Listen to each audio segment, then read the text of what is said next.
Actually why people get married, you know, just so you know. Because this is built into marital vows. I'm not leaving. Ever, no matter what.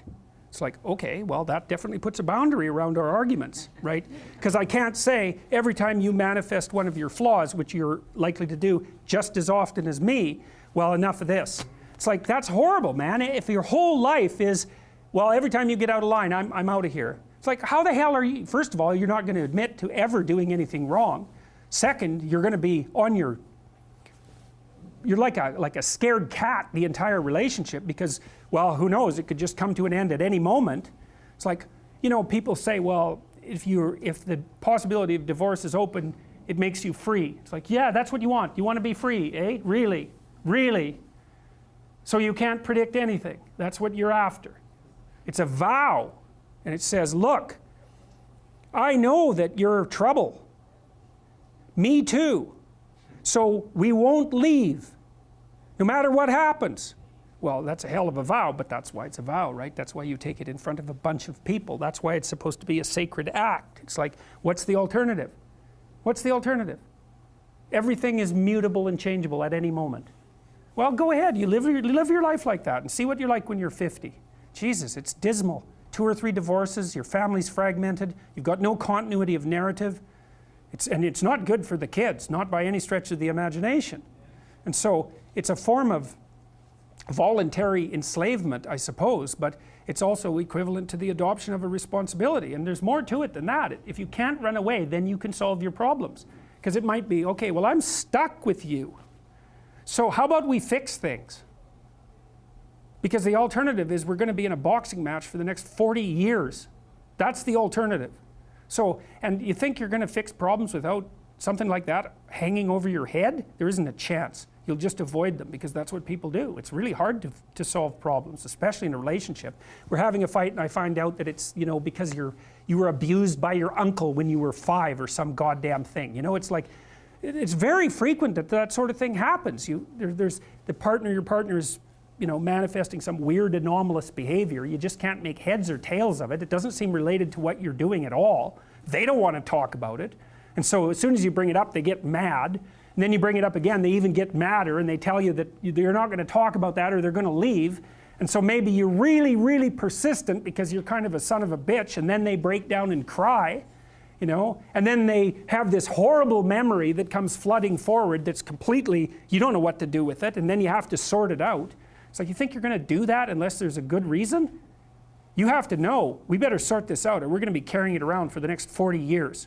That maybe is enough motivation so you'll actually try hard to solve a problem. It's a lot easier to say, well, sorry, we're not going there. But then, good, you'll have it every day, every goddamn day for the rest of your life.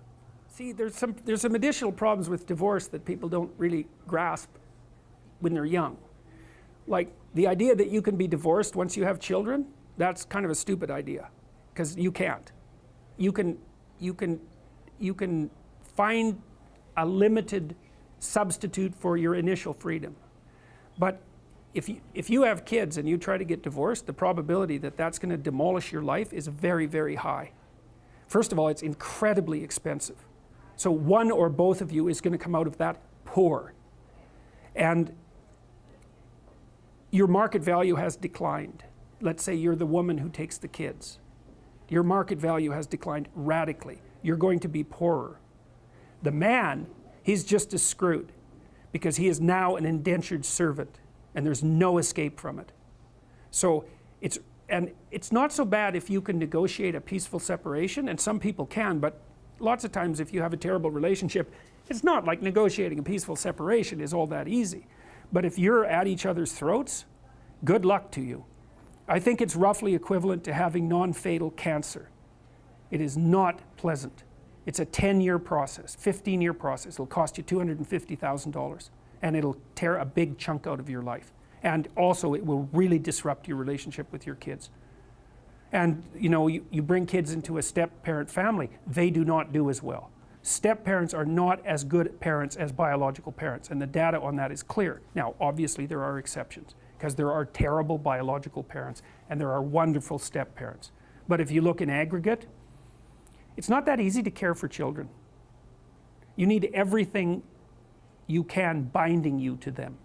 And if they're someone else's children, mostly they get in the way of the person that you love, right?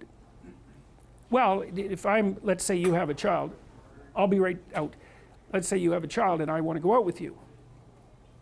Every second you spend with that child is the second you don't spend with me. And there's going to be a price for that. I'm not going to be happy about that. And if I have a child, you're going to feel exactly the same way. You might say, well, no, I love children. It's like, yeah, sure. Sure you do. I doubt it. You might love your child. And you know, it's pretty specific the way that people love children. So, and the rate of abuse for kids in step-parent families is way higher than it is in biological families. There's not even any comparison.